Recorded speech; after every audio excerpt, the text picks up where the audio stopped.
Assalamualaikum warahmatullahi wabarakatuh. Perkenalkan, saya Asy Ariyanti dari kelas 12 MIPA 1. Saya di sini akan menjelaskan tentang pembelahan mitosis dan meiosis. Berikut penjelasannya.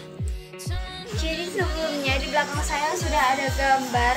Anggap saja ini gambar buat ilustrasi tahapan-tahapan pembelahan mitosis maupun pembelahan meiosis. Nah, sebelum kita mengenal lebih jauh apa sih itu pembelahan mitosis dan meiosis, nah kita sebelumnya akan mengetahui apa sih itu pengertiannya.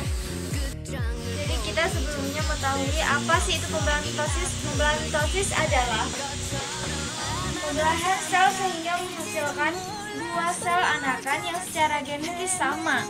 Artinya kedua sel anakan yang terbentuk tersebut memiliki susunan genetika yang sama dengan induknya. Dan masuk yang pertama yaitu interfase.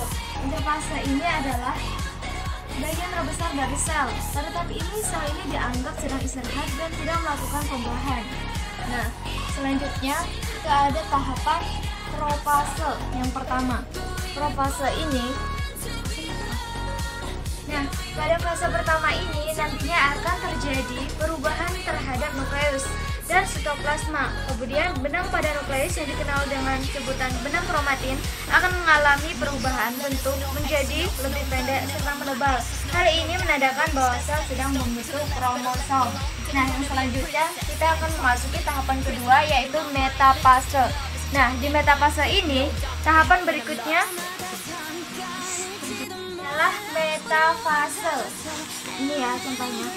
Pada tahap ini terjadi penyebaran kromosom tepat di bagian tengah sel.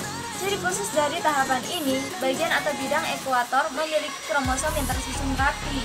Pada tahapan ini pula, benang spindel akan terlihat lebih tipis, sementara kromosom tepat berada di tengah sel tempat pembelahan terjadi. Selanjutnya, kita akan memasuki tahapan ketiga tentang anafase. Pada rangkaian tahap pada fase ini adalah pembelahan pada sentromer, kemudian dua kromatid berpisah yang masing-masing menuju ke arah kutub berlawanan. Di akhir fase ini nantinya masing-masing kromatid akan terletak pada kutubnya sendiri. Ini ya teman-teman. Nah, yang terakhir kita akan memasuki tahapan telopase.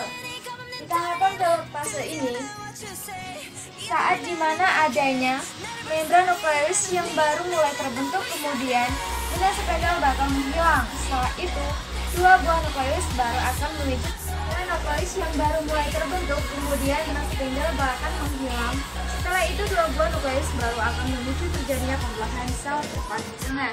Jadi kesimpulannya dari pembelahan mitosis ini merupakan pembelahan sel yang terjadi pada bagian sel tubuh, di mana nukleus terbelah jadi dua anakan dengan sifat sama persis seperti sel induknya. Jadi ini yang dihasilkan dari pembelahan mitosis, yaitu dua sel anakan.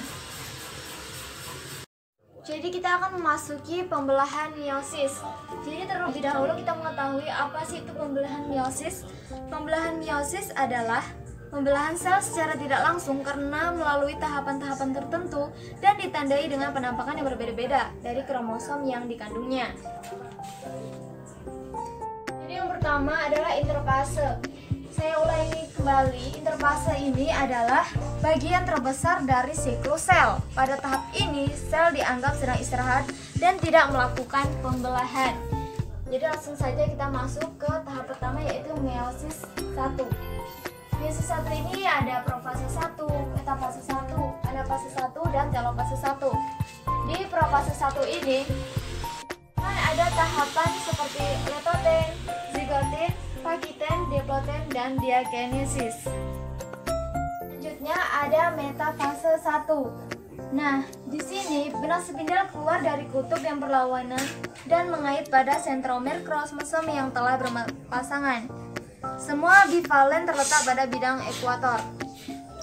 Yang ketiga yaitu anafase 1. Di sini kromosom homolog bergerak ke arah kutub yang berlawanan dengan dua kromatid bersaudara masih tetap terikat pada sentromernya. Dan yang terakhir yaitu telopase 1. Di sini dua kelompok gugus kromosom tiba di dua kutub yang berlawanan masing-masing memiliki separuh jumlah gugus kromosom sel induk. Dan meiosis 2.